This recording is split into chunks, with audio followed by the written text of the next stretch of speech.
Así que, hermanos, hoy vengo a hablar, como ha dicho muy bien vuestro pastor Tony, acerca del matrimonio. Sí, es un tema muchas veces conflictivo. Se dice que estos son este tipo de sermones que solo se predican en las bodas o cuando las cosas están yendo terriblemente mal en la iglesia, por algún motivo. Y también se dice que es ese tipo de sermones que afectan más a los codos que al corazón. ¿Por qué digo lo de los codos? Porque está todo el mundo así, haciéndose así. Él se lo hace a la esposa se lo hace a él. Entonces parece que tiene un poder especial sobre los codos, ¿no? Pero no suele afectar los corazones de las personas. O no como nos gustaría. O no de todos. O debido a, como decíamos al principio, que somos oidores olvidadizos, muchas veces tenemos que retomar este tema. Y es bueno que no siempre sea en el contexto de una boda. A ver, sé que no es una forma muy ortodoxa de empezar un sermón, pero me gustaría hacer una encuesta. ¿Cuántas personas hoy estáis aquí y estáis casados? Yo levanto la mano. Sin miedo, ¿eh? No voy a pedir nombres, ni... Bueno, somos unos cuantos, ¿no? Casados y casadas. ¿Y quién está en proceso? Ah, vosotros también. You're married. Great. 30 years. Awesome. En proyecto, ¿y quién se plantea algún día ser esposo o esposa, padre o madre? Vale, aquí he terminado la encuesta. O sea, que esto es para todos. Esto es para todos. Y seguro que si preguntamos a los niños, todos habrían dicho que también. Y gloria al Señor por ello. Hermanos, vivimos en el mundo llamado posmoderno, o yo ya no sé cómo llamarlo, si posmoderno o posmoderno. El mundo en el que ya no hay absolutos, en el que nada es permanente, en el que nada es verdadero, en el que todo es subjetivo, o hay quien diría que ya hemos pasado al siguiente nivel, que sí, que empiezan a haber unos absolutos, pero no tienen nada que ver con los valores absolutos que están en la palabra de Dios, sino más bien son los absolutos de la carne, del deseo y del diablo. Da igual. La cuestión es que vivimos en tiempos complicados y esta visión de la vida también es aplicable al matrimonio. Al matrimonio y a la familia. Habéis visto la bandera que ondea aquí abajo, ¿no? Nos fijábamos hace un rato, Tony y yo, y decíamos, vaya, Tony no se había dado cuenta que la habían colocado aquí. Todo es discutible, todo depende de lo que sientes, todo depende de si te amas. Se ve el matrimonio como algo trasnochado, como algo, me vais a permitir la expresión, carca, anquilosante, también es necesario, incluso se ve en algunos casos ya hasta perjudicial para el desarrollo de las sociedades, cuando durante siglos ha sido todo lo contrario, ha sido la célula fundamental del progreso y de la estabilidad de los pueblos y las civilizaciones. Se habla mucho hoy en día del heteropatriarcado, palabra horrorosa, pero se habla mucho de ella y de su influencia y de cómo esto ha transmitido esta visión trasnochada y antigua del hombre y de la mujer y de la unión entre ellos. ¿Me seguís? Si miramos la televisión, leemos la prensa, vemos internet, esto está a la orden del día para todos. Así que el matrimonio está bajo ataque, pero no debe sorprendernos porque siempre lo ha estado. Es preocupante que no solamente ahora esté bajo ataque en el mundo, sino que también lo esté en el seno de la Iglesia. Y contra ello debemos batallar, desde luego. Contra ello debemos batallar. Como cristianos debemos de defender la idea bíblica, cristiana, el formato cristiano del matrimonio. De todas formas, también quiero deciros una cosa. Muchas veces esto como que nos puede superar. Pero también tenemos que dar gracias, hermanos, tenemos que dar gracias por todo. Porque la luz, cuando más resplandece, es en medio de las tinieblas. Y todas estas tinieblas, acerca de la visión bíblica de la familia y del matrimonio, estas tinieblas que hay en el mundo y que incluso pueden estar entrando en la iglesia o en algunas iglesias, son una oportunidad extraordinaria para que la verdadera luz de la palabra brille. resplandezca y sea conocida en el mundo. Y esto es de lo que vamos a hablar hoy. Esto es de lo que el apóstol Pablo, en el pasaje que vamos a leer hoy, él trata de exponer a los cristianos de Éfeso. Él en su carta pretende decir a los cristianos de Éfeso que todas las cosas, todas y cada una de las cosas, también la institución divina del matrimonio, está reunida y depende en Cristo. Y es de Cristo. De todas formas, antes de pasar a leer el texto, quizás estés pensando, ¿cuánto tarda en abrir la Biblia este hermano? La vamos a leer y la vamos a abrir, no os preocupéis. Pero antes, por si sentíamos la tentación de pensar que las cosas en el mundo están hoy en día muy mal para el matrimonio, me gustaría que hiciéramos una retrospectiva al pasado y viéramos cómo estaba el asunto que nos ocupa hoy, el matrimonio, la unión, la institución divina del matrimonio en el mundo del primer siglo. Pablo está escribiendo a cristianos que no viven hoy, viven en el primer siglo, es decir, hace 2000 años, y la verdad es que cuando echamos un vistazo así a vista de pájaro, es sorprendente las similitudes con el día de hoy. Por ejemplo, los judíos. Los judíos, hermanos, podían divorciarse cuando les daba la gana. Hablamos siempre de los hombres, evidentemente. Si la mujer echaba a perder una comida, podían divorciarse.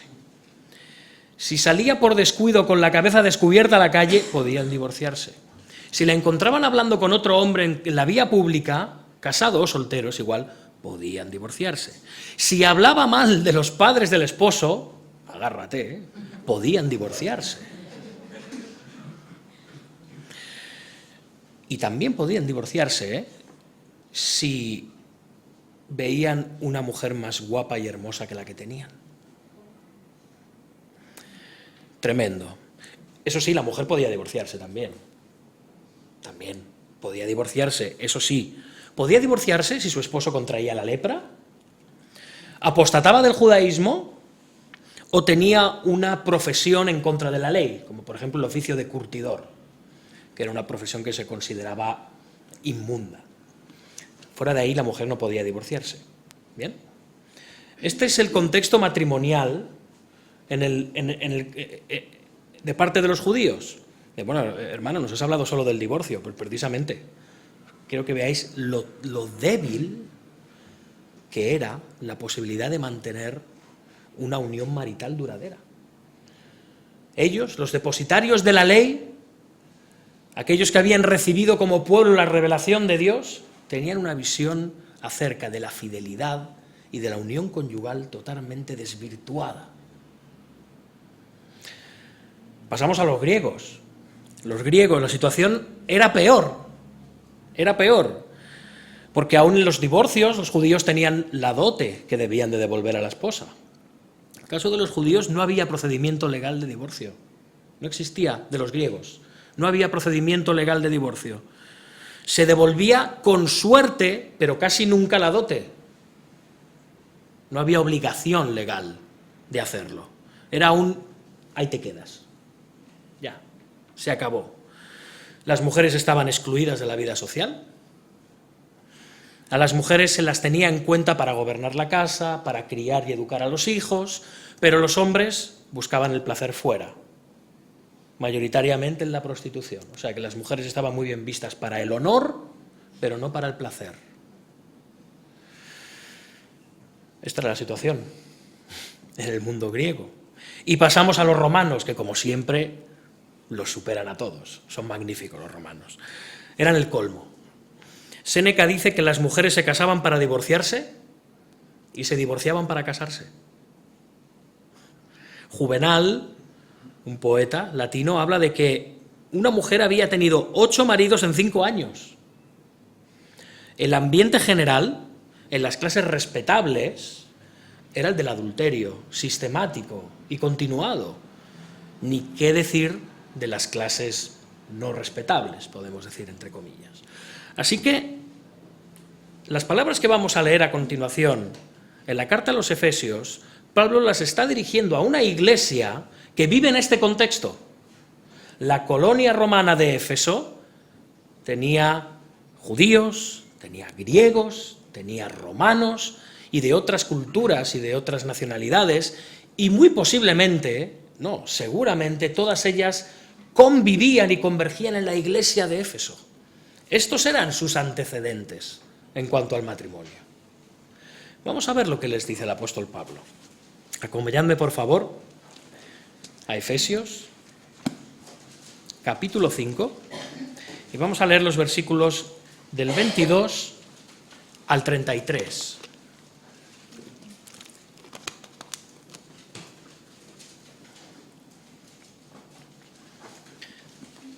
Dice así el apóstol Pablo, dice así la palabra del Señor. Las casadas estén sujetas a sus propios maridos como al Señor, porque el marido es la cabeza de la mujer, así como Cristo es cabeza de la Iglesia, la cual es su cuerpo, y Él es su Salvador. Así que, como la Iglesia está sujeta a Cristo, así también las casadas lo estén a sus maridos en todo. Maridos, amad a vuestras mujeres como Cristo amó a la Iglesia y se entregó a sí mismo por ella, para santificarla, habiéndola purificado en el lavamiento del agua por la palabra, a fin de presentársela a sí mismo, una iglesia gloriosa que no tuviese mancha, ni arruga, ni cosa semejante, sino que fuese santa y sin mancha. Así también los maridos deben amar a sus esposas como a sus mismos cuerpos.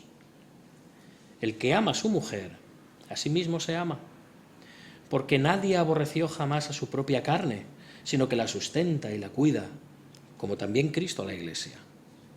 Porque somos miembros de su cuerpo, de su carne y de sus huesos. Por esto dejará el hombre a su padre y a su madre y se unirá a su mujer, y los dos serán una sola carne. Grande es este misterio, mas yo digo esto respecto de Cristo y de la Iglesia. Por lo demás, cada uno de vosotros ame también a su mujer como a sí mismo, y la mujer respete a su marido. Hasta aquí la palabra del Señor. Aquí tenemos consejos para el matrimonio hermosísimos, consejos preciosos para el matrimonio, que podemos leer en cuestión de minutos, pero es necesaria toda una vida de fidelidad y de entrega y de amor para ponerlos en práctica.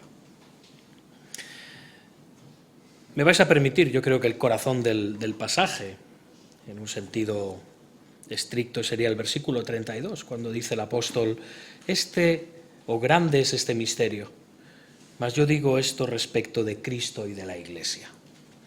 Y eso es de lo que me gustaría hablaros hoy, de las implicaciones espirituales que tiene el matrimonio. Muchas veces este tipo de sermones son altamente prácticos, y está bien que lo sean, pero si nos quedamos solo en la práctica y no entendemos qué es lo que motiva la práctica, podemos caer en hacer las cosas porque es lo que hay que hacer, o porque es lo que me han dicho que haga.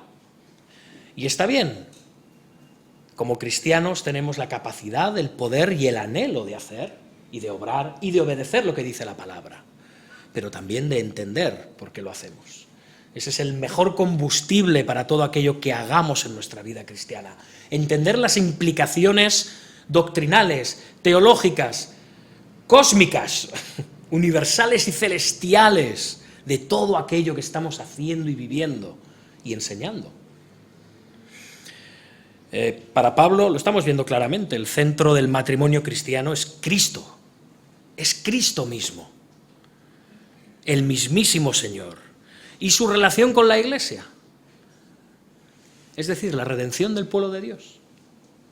El centro del matrimonio es Cristo, el centro del matrimonio es la redención, el centro del matrimonio es la cruz, el centro del matrimonio es el Evangelio.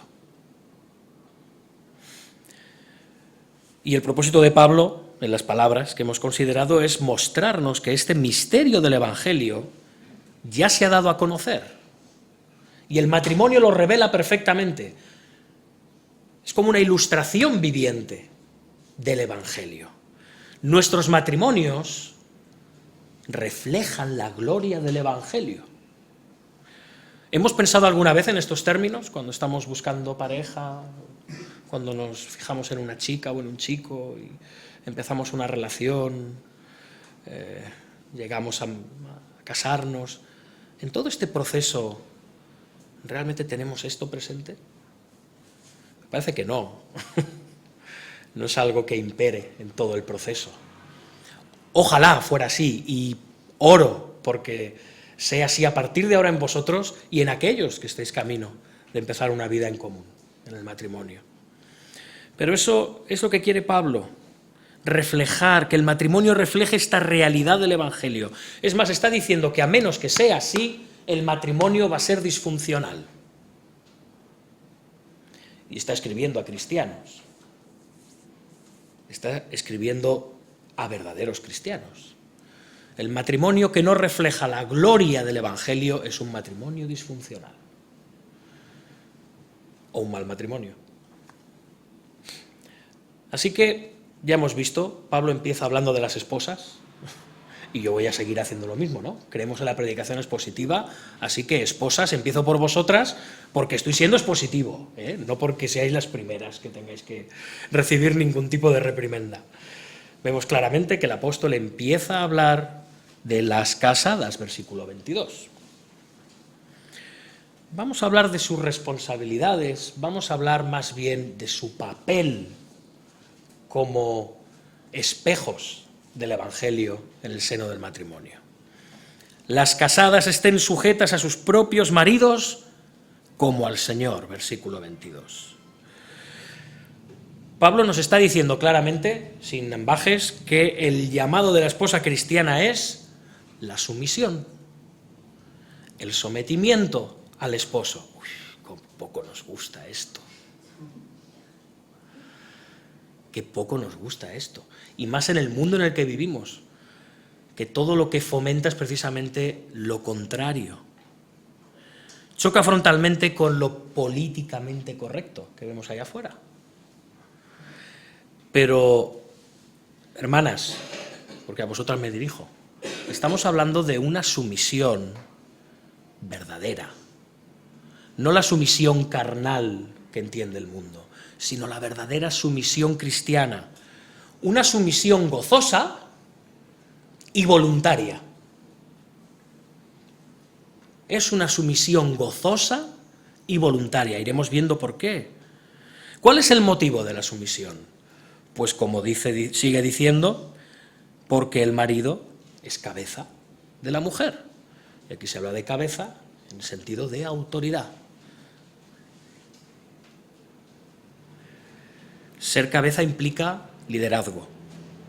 Pero atención, no es un liderazgo que el hombre se merezca por ser más guapo que nadie. Es más, no es que se lo merezca por ser hombre. No es por eso. Es un liderazgo otorgado por Dios. Ya está. ¿Entendemos esto? No es algo que el hombre se apropia por derecho propio, valga la redundancia. Es algo que Dios le ha otorgado. Es algo que Dios le ha dado. Es un papel que se le ha encomendado a él. Quien lo ha decidido no es el esposo, no es el hombre, no es el marido, es Dios. Hemos de empezar por ahí, para empezar a entender la verdadera sumisión de la esposa cristiana. No es una cuestión de ser más fuerte, sino de orden en este misterio divino del matrimonio. Ya está. Dios lo ha determinado así. Así que esposas o futuras esposas, recordad que el liderazgo de vuestro esposo, la autoridad de vuestro esposo en el seno del matrimonio, es una encomienda de parte de Dios, no de parte de vuestro esposo. Él no se apropia de ese privilegio. Independientemente de que lo haga mejor, de que lo haga peor, independientemente de eso, es el rol que Dios quiere para vuestro esposo. ¿Bien? Dios quiere ese papel para los esposos. Someterse al esposo, por lo tanto, es someterse a Dios. Evidentemente, todo esto tiene unos límites. Sabemos que hay ocasiones en las que debemos de obedecer más bien a Dios como gobernante que a los hombres. Pero reconozcámoslo, la mayoría de los problemas de autoridad que hay con la autoridad en el matrimonio no es porque el hombre esté haciendo las cosas mal, es porque nos cuesta someternos, porque es difícil, según la carne, someterse. Pero la voluntad de Dios, no del esposo, es que las esposas se sometan a los esposos. Esa es su voluntad. Someterse a la voluntad de Dios no es fácil, hermanos. Para seres humanos caídos como nosotros, no es fácil. Nadie dijo que tuviera que ser fácil, pero es un mandamiento de Dios, la sumisión por parte de la esposa cristiana. No del varón, es de Dios. ¿Has pensado alguna vez de esta manera, esposa cristiana? Cuando ves a tu esposo ejerciendo su autoridad en el hogar o en el matrimonio, ¿piensas en estos términos de que está Dios detrás de ello y no meramente tu esposo? ¿Que es Dios quien le ha puesto ahí? ¿Y le ha puesto ahí para ti, esposa? ¿Especialmente para ti? Es una buena pregunta que hacerse. Ahora bien, como hemos dicho, ¿cuál es el alcance de la sumisión? Fijaos lo que sigue diciendo el apóstol Pablo. Las casadas lo estén a sus maridos, ¿qué dice? En todo. Antes, cuando he leído en todo, he oído a alguien que decía en todo. ¿Puede ser? ¿Me lo ha parecido a mí? ¿He oído un en todo? O igual ha sido mi voz que ha rebotado, no lo sé. En todo, cuidado. Como hemos dicho antes, hay situaciones en las que no se puede obedecer a un esposo. Es más, como cristianas no debéis obedecer a un esposo. Cuidado que nadie haga un corte de esto y se quede con eso, ¿eh? Hay ocasiones en las que cuando un esposo está yendo en contra de la voluntad de Dios, de una forma clara y manifiesta, evidentemente no puede haber sumisión en eso. Esto es importante que lo entendamos también. Pero, esposas, ¿es vuestra primera reacción ante la autoridad del esposo restringir su liderazgo? Aun cuando no podamos decir en conciencia que está haciendo algo en contra de la voluntad de Dios. Muchísimas veces hay una lucha entre el esposo y la esposa, y no es precisamente porque el esposo está haciendo las cosas en contra de la voluntad de Dios, sino simplemente en que no estamos de acuerdo, en que no nos parece bien, en que nos es molesto, en que nos agobia, en que no queremos darle la razón. Y repito, no estoy discutiendo de que a lo mejor estáis en lo cierto, pero la cuestión no es esa. La cuestión es que Dios quiere que los hombres, con sus aciertos y con sus errores, lleven la delantera del matrimonio. Ahora, vamos a encar un poco más, vamos a entrar un poco más. Dice que las casadas estén sujetas a sus maridos en todo, pero fijaos lo que dice ahora, como al Señor. Esto como que da un respiro, ¿no? Como al Señor. Bueno, esto ya me empieza a gustar más. Porque solo veo la cara de mi esposo. Pero, como al Señor. Vamos a ver qué quiere decir Pablo con esto. Este es el quid de la cuestión. La sumisión de la esposa en la relación matrimonial es que refleja de una forma hermosa y única, por medio de una relación humana, la del hombre y la de la mujer, el Evangelio de Jesucristo. La esposa debe expresar el mismo grado de sumisión al esposo que un creyente, hombre o mujer, manifiesta hacia Jesucristo. Es una entrega gozosa, es una entrega voluntaria. Hermanas, entender esto nos pone de cara, o os pone de cara, con la calidad de vuestra relación con Dios. Y sí, sé que son términos que no nos gustan oír. Estén muy tranquilos, esposos, pero luego continúo con vosotros. Bueno, yo no, el apóstol Pablo continuó. Hermanas, entender esto nos pone cara a cara con nuestra relación con Dios y con la calidad de vuestro amor a Cristo. Evidentemente vuestro esposo no es el Señor. Supongo que ya os habéis dado cuenta, ¿no? No lo es. Pero en la medida que os sometáis a Él, estáis manifestando vuestra sumisión a Jesús. La sumisión de la esposa cristiana es proporcional a su devoción al Señor. Cuanta más devoción al Señor hay, más sumisión al esposo hay. Está relacionado intrínsecamente con nuestra santificación. Una estrecha relación con Cristo hará una sumisión voluntaria y gozosa de parte de la esposa hacia el esposo. Porque repetimos, no se os obliga. La verdadera sumisión no tiene que ver con la obligación, sino con la voluntariedad. Y hay imitación de Cristo en ello, porque el mismo Señor Jesucristo se humilló. El mismo Señor Jesucristo se sometió. Dios, el Hijo, la segunda persona de la Trinidad, se humilla, se despoja de sí mismo y se somete a vivir como un hombre bajo la voluntad del Padre hasta la muerte, y muerte de cruz. Si el Señor Jesucristo, Dios encarnado, bien pudo someterse, ¿podréis vosotras, esposas cristianas, someteros por amor a Él, que se entregó hasta el fin por vosotras?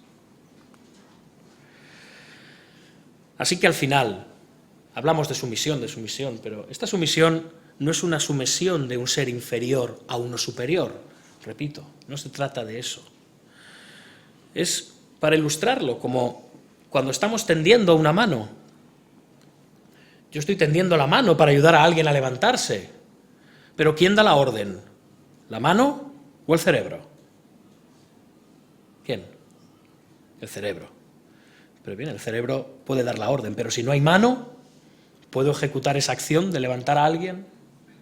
Entendemos la relación, no sé si es una palabra muy técnica, simbiosis, la unión que hay entre hombre y esposo, entre hombre y mujer. La vemos, la entendemos ahora. El hombre gobierna, pero como el cerebro gobierna el cuerpo, pero sin un cuerpo que atienda esas órdenes, el cerebro no es nada. El cuerpo se somete a la mente para hacer aquello que la mente ordena.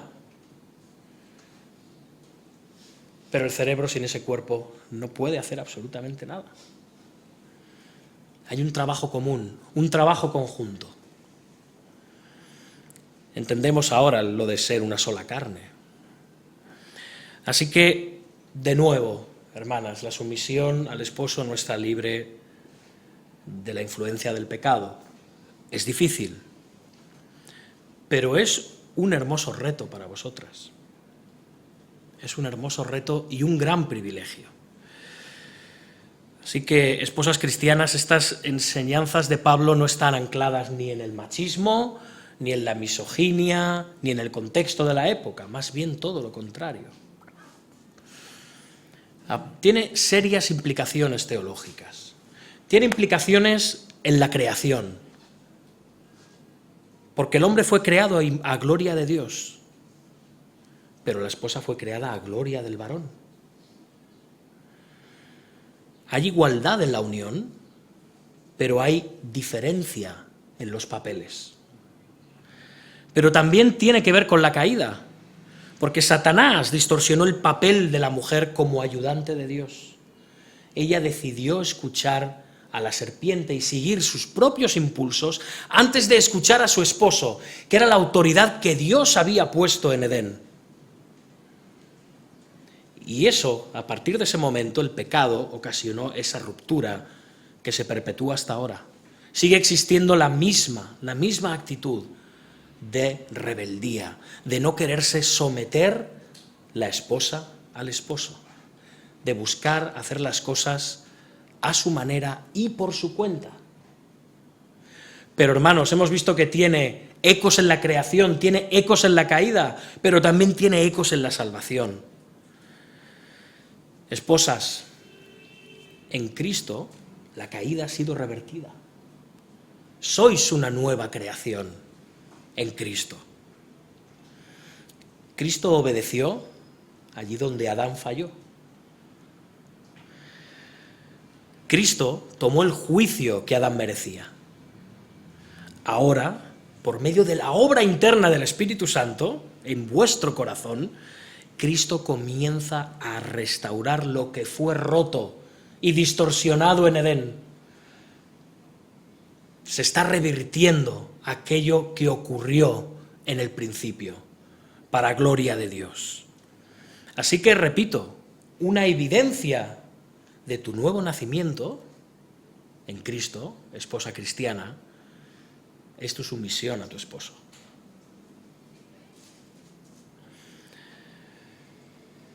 Así que, como hemos dicho, no es una fórmula el matrimonio ni la sumisión cristiana para denigrar y subyugar a la mujer, someterla. No, al contrario, sino una forma de expresar la libertad que Cristo ha ganado para ti en la cruz.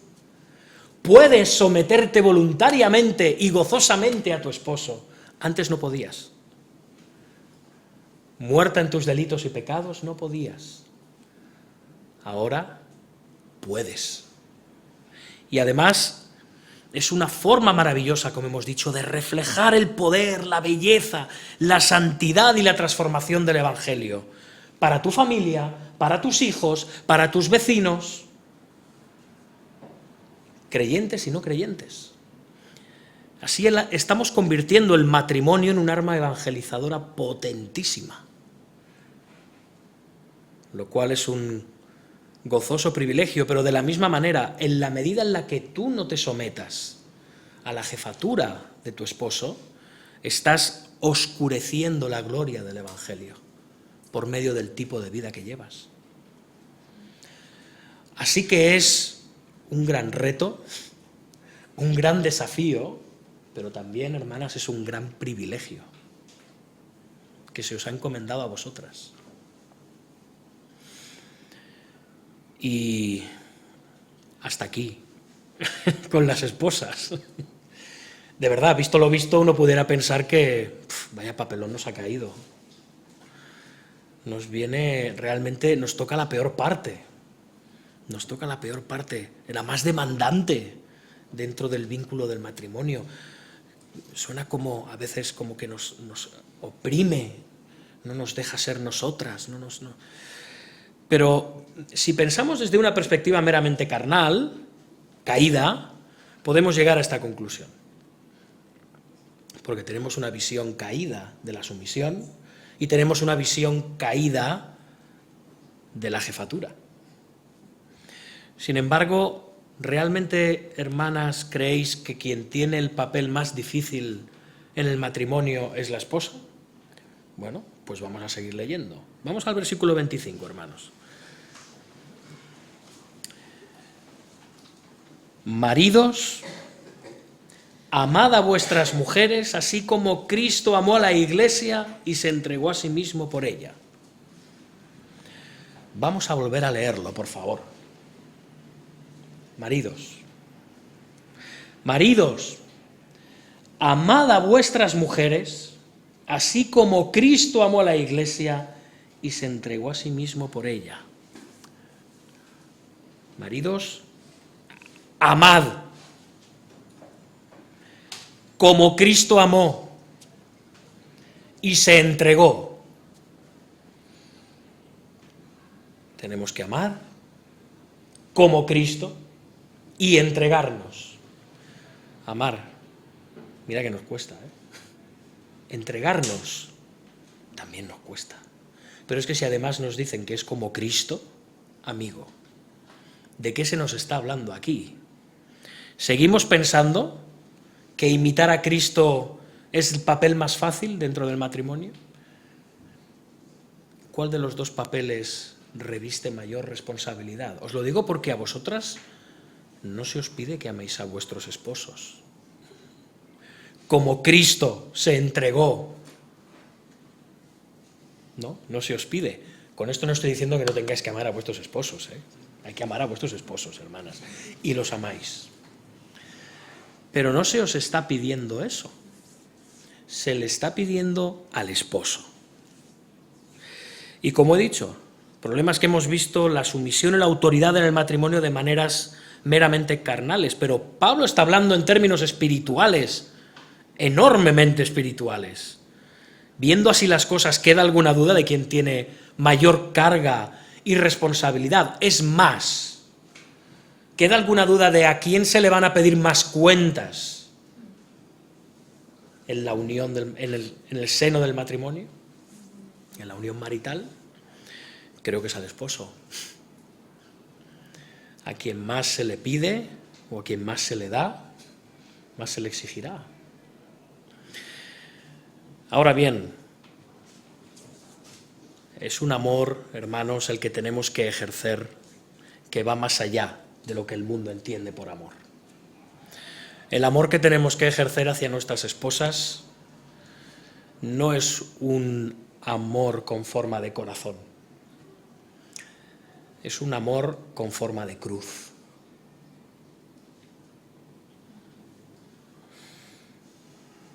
Versículo 25 dice, y se entregó a sí mismo por ella.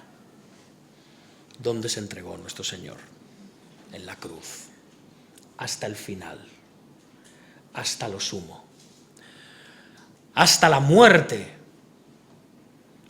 entregando y rompiendo su cuerpo de forma voluntaria y derramando hasta la última gota de su sangre en favor de sus redimidos. Queridos esposos, este es el papel que tenemos que imitar en el matrimonio. Futuros esposos, ¿estás pensando en casarte? Este es el papel que se te demandará en el matrimonio. Un amor sacrificial hasta el último extremo, hasta el final, por y para tu esposa. ¿Estás dispuesto a morir por tu esposa? Porque en un momento dado, en un arrebato, todos lo podemos decir, ¿no? Se canta mucho esto, ¿no? En las canciones de amor, pero moriría por ti, pero ¿estamos dispuestos a morir por nuestra esposa? Es bonito decir que sí, y seguro que ahora preguntamos uno por uno y todos vamos a decir, hombre, por supuesto. Pero hermanos, esto se evidencia en el día a día, no ahora en un alarde, en un subidón. ¡Claro que sí! A veces no somos capaces de lavar los platos o de pasarle el mando a distancia a nuestra mujer porque el sofá es muy largo, y luego decimos que somos capaces de morir por ellas, ¿no? Es en lo cotidiano, es en el día a día, como se evidencia que estamos amando de verdad a nuestras esposas con entrega absoluta. Tomamos nuestra cruz para satisfacer a nuestras esposas, por cuidar de nuestras esposas. Cuidado, hermanos, no estoy diciendo que nosotros no podamos tener tiempos de descanso, ni de disfrute, ni nuestras aficiones, ni nuestros momentos. Nadie está hablando de esto. Creo que todos y cada uno de los que estamos aquí sabemos perfectamente de lo que estamos hablando. De entregarnos por ellas, de estar pendientes de ellas, de cuidarlas, de atenderlas, de escucharlas, de sostenerlas, de sanarlas espiritualmente hablando y físicamente hablando en muchas ocasiones también. Hasta el final es la posesión más hermosa y preciada de parte de Dios que se nos ha encomendado sobre la tierra. Como la Iglesia, la comunión de todos los redimidos fue dada a Cristo. De la misma manera, la esposa que tenemos nos fue dada por Dios para ser cuidada, para ser atendida, hasta sus últimas consecuencias. Y sí, hermanos, sí, yo mismo estoy predicando esto y se me va cayendo la credibilidad, yo mismo voy notando que la voy perdiendo por los bolsillos, ¿no? Porque sé cómo soy y creo que todos sabemos cómo somos. Todos lo sabemos. Pero, hermanos, este es el papel que nos ha tocado. Entrega sacrificial. No que nuestras esposas sean una cruz, no lo veamos así, sino que nosotros hemos de tomar la cruz, es decir, negarnos a nosotros mismos por ellas. El problema lo tenemos nosotros, no lo tienen ellas.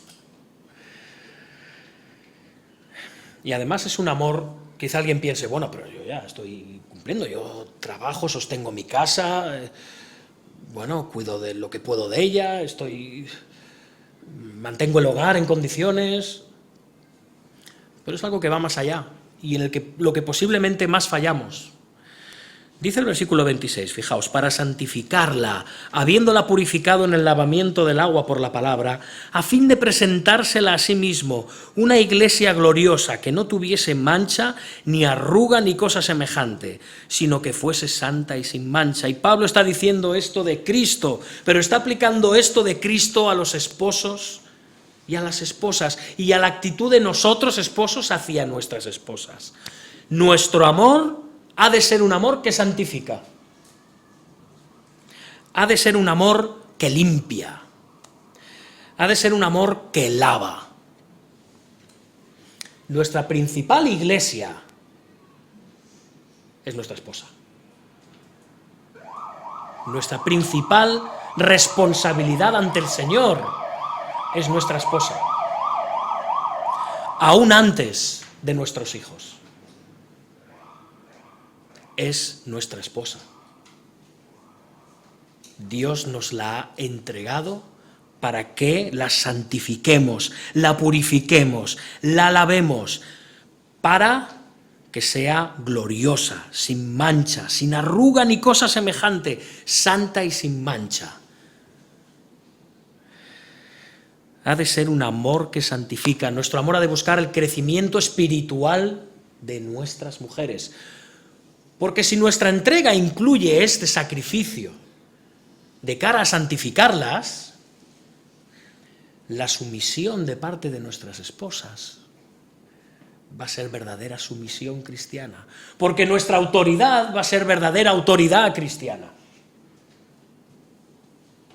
No fundamentada en la carne, sino en el espíritu. Así que nuestra responsabilidad es esa, está ejemplificada en el Antiguo Testamento. Vemos como Israel muchas veces habla como la Biblia habla de Israel como una esposa infiel, incluso a veces como una ramera, esto es llevarlo al extremo, entendemos es una hipérbole, hablando por su infidelidad a Dios el esposo, pero permanente y sistemáticamente Dios rescata a esa mujer de Egipto. Un pueblo infiel y lo santifica a pesar de su rebelión. Y también lo saca de Babilonia, a pesar de su rebelión, lo limpia y lo santifica y lo purifica. Y no solo le provee materialmente, sino también le provee principalmente espiritualmente. Restaura a Israel espiritualmente. Nosotros, esposos, tenemos que restaurar a nuestras esposas espiritualmente. Para eso, evidentemente, tenemos que restaurarnos a nosotros espiritualmente. Y crecer en santidad nosotros mismos. No podemos pretender para nuestras mujeres lo que tampoco nosotros estamos dispuestos a hacer. Estás creciendo en el conocimiento del Señor. Estás creciendo en intimidad con Él, en sabiduría con Él, en santidad en definitiva. ¿Le estás buscando? Así que eso es lo que tenemos que hacer.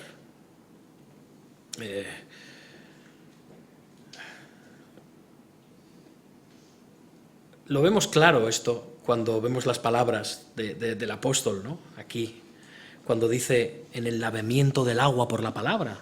¿Lo veis? ¿Sí? ¿Cómo nos recuerdan estas palabras? El lavamiento del agua por la palabra. ¿No recuerda la conversación entre Nicodemo y el Señor Jesucristo? ¿Sí? ¿Recordáis? A no ser que nazcas del agua y del Espíritu, no puedes entrar en el reino de Dios, ¿verdad que sí? Solamente los que son nacidos de nuevo, por medio del agua y del Espíritu, entran en el reino de Dios. O sea que el nacimiento espiritual nos limpia. ¿Y qué es lo que nos limpia? La palabra. ¿Y qué es la palabra? En este caso, la proclamación del Evangelio. Es aquello que nos hace renacer a nueva vida. Eso es lo que nos lava. Por lo tanto, esposos, el Evangelio es nuestro manual como esposos cristianos. Buscabas el librito de instrucciones, ese que te dan en el IKEA o en otros aparatos electrónicos en varios idiomas. Nuestro manual, esposos, para ser buenos esposos y para que nuestro matrimonio sea aquello que Dios quiere que sea, es el Evangelio. Porque el Evangelio lava, el Evangelio limpia, el Evangelio purifica. Así que estamos llamados a bendecir y vivir por nuestras esposas, incluso morir por nuestras esposas, en imitación de Cristo. El crecimiento de nuestras esposas, hermanos, no depende de la reunión de mujeres de la Iglesia. El crecimiento espiritual de nuestras esposas no depende de las hermanas maduras espiritualmente de la Iglesia. El crecimiento espiritual de nuestras esposas no depende del ministerio Aviva Nuestros Corazones, ni del último libro de Nancy Leigh DeMoss, que son estupendos. Todas estas cosas que hemos dicho son buenas, pero el crecimiento espiritual de nuestras esposas depende de nosotros. Y muchas veces hacemos con nuestras esposas como hacemos con nuestros hijos. Los encomendamos a la escuela dominical, que allí le van a enseñar mucho mejor de lo que yo puedo hacer durante la semana. Y tenemos una nula enseñanza acerca de la palabra y del Evangelio hacia nuestros hijos, y lo mismo hacemos muchas veces con nuestras esposas. Ya hay en internet, hay buenas predicaciones, hay buenos libros, hay buenos recursos, tienen la reunión de mujeres, ya se aconsejan y se preguntan. No. No estoy cuestionando nada de lo que estoy hablando, ni las predicaciones en internet, ni los buenos libros, ni las hermanas maduras de la Iglesia, ni la reunión de mujeres, gloria a Dios por todo esto. Pero la responsabilidad es nuestra, es nuestra. Y repito, cuanto más crezcan espiritualmente, mejor van a ejercer su papel como esposas cristianas.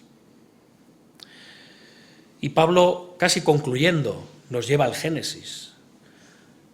Y lo hace para que entendamos que la teología del matrimonio no es algo cultural, no es algo circunstancial, no es algo del momento. Ya sé, hermanos, no sé cuánto rato llevo, Tony. ¿Alguien lo ha controlado? ¿No? Perdón, tened paciencia conmigo. Pero nada, unos minutillos más, no os preocupéis. Sé que es tarde, sé que es por la tarde, estamos cansados. Pero yo necesito ahora que pongamos todas nuestras neuronas, ¿bien? Porque el apóstol Pablo concluye poniéndose terriblemente teológico. Está diciendo el matrimonio, el diseño del matrimonio conforme Dios lo establece no es cultural, es teológico.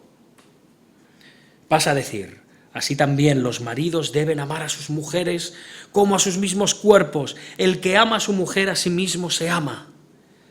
Porque nadie, sigo con los esposos, porque nadie aborreció jamás a su propia carne, sino que la sustenta y la cuida, como también Cristo a la Iglesia, porque somos miembros de su cuerpo, de su carne y de sus huesos. Por esto dejará el hombre a su padre y a su madre y se unirá a su mujer, y los dos serán una sola carne. Esto nos dice que no sería natural el que un hombre no amara a su esposa de esta manera. Está hablando en un sentido natural, primeramente. No amar a las esposas, y esto vale para hombres en el Señor y no en el Señor, no amar a las esposas como a nuestros propios cuerpos, es un atentado contra el orden establecido por Dios. Es una perversión del orden establecido por Dios. Y entendemos que hay muchos tipos de perversión. aún dentro del matrimonio y dentro de los papeles asignados por Dios para el hombre y para la mujer. Pero de la misma manera, si un hombre no está amando a su esposa como a su propia carne, está yendo contra natura, es antinatural, es perverso. Pero sin embargo ocurre. ¿Y por qué ocurre? Debido al pecado, debido a la caída. ¿Lo has visto, esposo cristiano, alguna vez esto, de esta forma? Que estás pervirtiendo el orden natural de Dios, no amando a tu esposa como a ti mismo. Sí, hablamos de muchas perversiones que hay afuera y luchamos contra ellas y hablamos en contra de ellas. Pero no amar a nuestras esposas como a nosotros mismos es otra perversión más del orden de la creación. Evidentemente, si alguien además empieza a maltratar su propio cuerpo, ¿qué pensamos de esa persona? Tiene un serio problema, ¿no? Necesita ayuda. Está desequilibrado, no está bien. Pues si un esposo no está amando a su esposa, con la cual es una sola carne, está siendo un cristiano disfuncional. Está siendo un cristiano desequilibrado. Está siendo un mal cristiano. Es más, debería de preguntarse si es cristiano. Porque la salvación en Cristo ha revertido ese orden natural que fue quebrado en la caída y lo ha restaurado. Por lo tanto, empezar a amar a nuestras esposas como a nuestro propio cuerpo tiene que empezar a ser algo que brote naturalmente de lo más profundo de nuestras almas. Y sí, hay lucha con el viejo hombre, por supuesto. No podemos caer en el idealismo de que ya está todo solucionado. La esposa tiene problemas con su sumisión al hombre y el esposo tiene problemas con su amor y entrega hacia la esposa. Pero tenemos a Cristo, que Él ha abierto el camino para que nosotros podamos empezar a revertir aquello que la caída destruyó. Así que, hermanos, ¿amamos a nuestras esposas por encima de nuestros intereses? Sería un buen tema para poner en oración hoy, cuando lleguemos a casa. ¿Te has planteado alguna vez la responsabilidad que tienes hacia tu esposa de esta manera? Y lo mismo valdría para las esposas. Esposas, ¿os costaría amar a Cristo si literalmente fuera vuestro marido? Pensad en el Señor encarnado. ¿Sería difícil amar a un hombre así? ¿Y someterse a un hombre así? A eso estáis llamadas a hacer con vuestros maridos. ¿Entendéis ahora el verdadero alcance de la sumisión de la esposa cristiana? Y esposos, ¿comprendéis que el manual de instrucciones en vuestro matrimonio es el Evangelio? La entrega de Cristo por su pueblo. Por supuesto, lo hemos dicho, somos pecadores, somos débiles, somos rebeldes, somos egoístas, pero Cristo ya ha cubierto todas estas faltas. Nos dio nueva vida en Él y poder para empezar a caminar y a vivir nuestros matrimonios de esta manera. Que cada día le pidamos, juntos o por separado, en el hogar, los matrimonios, ayuda al Señor para que nos ayude a crecer en semejanza de Él, como un reflejo del Evangelio. ¿Lo haces o dejas que las cosas vayan como vayan? Te levantas por la mañana y dices, bueno, a ver qué pasa hoy, Señor. Ayúdame a aguantar, Señor. No, hermanos. Buscad a Cristo.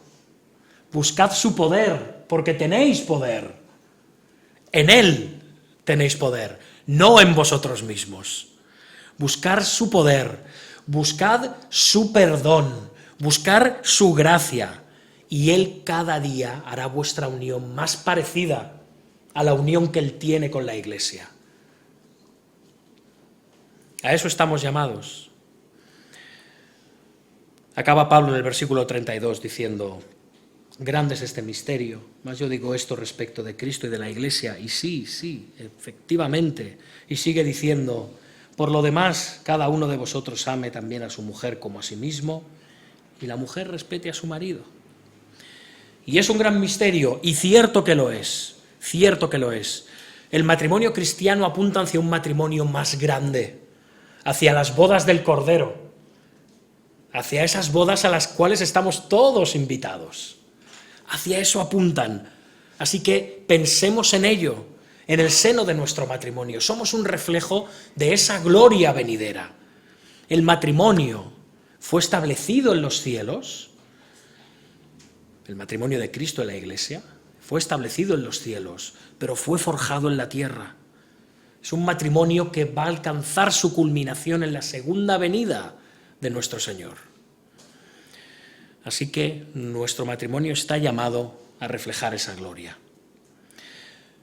Sí, el matrimonio, un reflejo del Evangelio. A pesar de eso, atacado por Satanás, a pesar de eso, atacado por el mundo. Debido a la caída, Eva dejó de ser sumisa, debido a la caída, Adán dejó de protegerla y de amarla. En Génesis 3 enseguida vemos a todos echándose las culpas los unos a los otros, quitándose, se suele decir, el marrón de encima. Esto ocurrió en Edén y sigue ocurriendo hoy en día. Por eso los cristianos tenemos una mayor responsabilidad. A nosotros que se nos ha devuelto al Edén, por medio de Jesucristo, se nos ha llevado de vuelta al reino de Dios.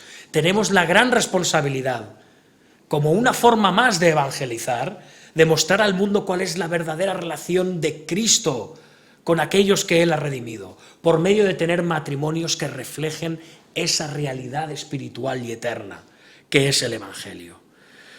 Así que, hermanos, hermanas, busquemos reflejar la gloria del Evangelio en nuestro matrimonio. Amén. Vamos a orar.